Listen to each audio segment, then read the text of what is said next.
The thing that we're focusing on today is running a lot of the wire for the bus. I do have a wiring diagram that I made. So with all the wiring in here, it can get kind of confusing, so I did make a drawing of everything that I'm gonna have. It's not the best drawing, but it's pretty good. He's legit. So, yeah, the drawing. So most of the bus is going to be run in DC, so 12 volt. I do have a lot of wire for that though. I'm going to see what I can use. Yeah, I don't know how much I'm going to actually use. This is all the wire from like the school bus lights and stuff like that. I don't think I'm going to use much of it. So we did pick up some marine grade wire. This is marine grade wire. Most of the bus will be 14 gauge and we have some stuff for 12 gauge.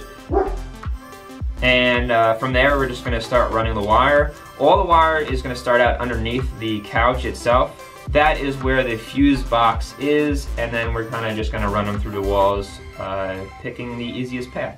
So let's get started. The first one we're gonna start with is the switch for the puck lights for the ceiling. So I'm just gonna run the wire up, and then over on this side right here, cabinet's gonna be here, cabinet above, and then the backsplash, we're gonna have the wire, or the switch, right there, so that when you're leaving you can turn it off, when you come in you can turn it off, and then when you're going to bed you can just hit it right here and turn it off. So I think that's a good location, and you can start running some wire. So the difference between marine grade and regular wire is that this is marine grade.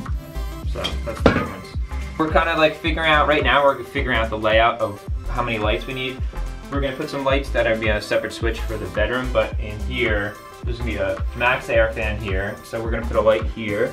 So we draw that out. So we'll put one, excuse me, here.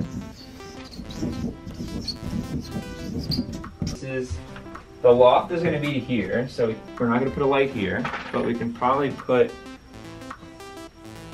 two lights, one light here, one light here, maybe a little bit further, or just right there. Two more lights over here. One here, and one here. And then the other max air fan is gonna go right here. Yeah. Sounds good.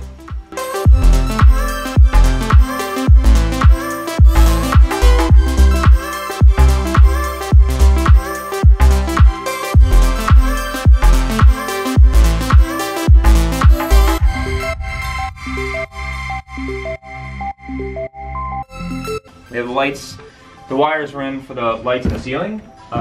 Those are all done. And for the bathroom, this bathroom is on the same circuit as the shower light, just so the circuit is just labeled for bathroom, shower. Those LED strips barely pull any current, so it's just going to be those LED strips, one puck light in above the toilet, and then lights around the vanity in there. So this spot over the wheel well, right next to the shower, right next to the bathroom, will be, we have 110 going up to, which will go in the vanity for the bathroom over here, and then there'll also be an outlet running off that same circuit for the plug for the washer and dryer. For right now we're not going to have a washer and dryer, so we're just going to put a outlet in there to charge the cordless vacuum. Then going to the other side here where the cabinet will be, I have 12 volt coming down for a switch that when you open the cabinet doors, lights will turn on to illuminate the closet. On this side where the cabinets are going to go for the kitchen area, we have 110. This is 12 gauge running over here for an outlet that's going to be behind the countertop for microwave, coffee maker, any of that stuff. And then we have a bunch of wires that are going to go up here, and most of them are for the cabinets, because the cabinets are going to have, you have some wires right here. So the cabinets are going to have, when you open the door, there's going to be a light in the cabinet. They're going to have LED lights where the cabinet meets the ceiling, and then underneath the cabinets, all along here, as well as the cabinets that are going above here, they will have LEDs underneath them as well. So these are all the wires that will run to the back, and then we're going to put the 12 volt fuse panel there, the 110 breaker box here, and then these are all the wires that run up to kind of like the back, and then some of them do run across on the ceiling here. that need to be secured, but this is kind of the game plan of where the wires are going.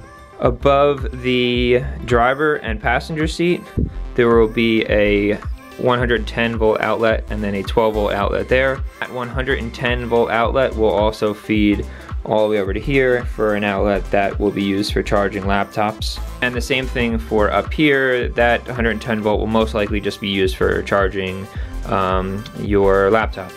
I also have 12 volt running into this area where most of the switches will be, and that 12 volts will power the actuators.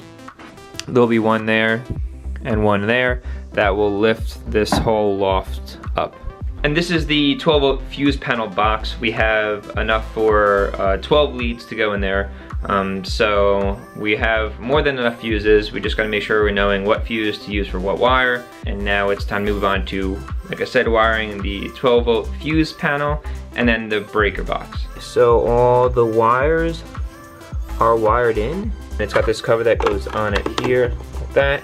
And it has labels that go all here and here. Same with the set of labels, but none of these kind of like match up with what I'm running all those wires to. So yeah, and then we'll have a felt bottom, and this is where all the electrical will be, right here underneath the couch. So the next thing is clearing this spot out here, and this spot right here is where the 110 breaker box will be. First thing in this area, before I actually put the breaker box in, is I bought this felt, and I'm gonna cut a piece and put it down on the bottom.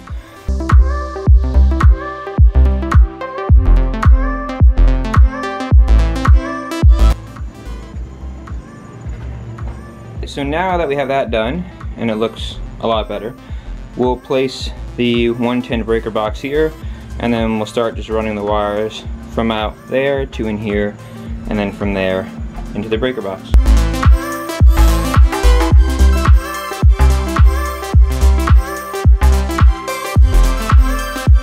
So everything is inside the breaker box. It's not connected to anything because I don't have any breakers. And yeah, I think that's pretty much where I'm gonna end it for this video. I didn't put any of the electrical boxes in because I'm not sure exactly where I want them to go as far as height-wise, and then behind the cabinets, underneath the cabinets and stuff like that. So I'll leave that. So this is kind of just like a rough in of all the electrical. So I appreciate you guys watching, and I'll see you in the next video.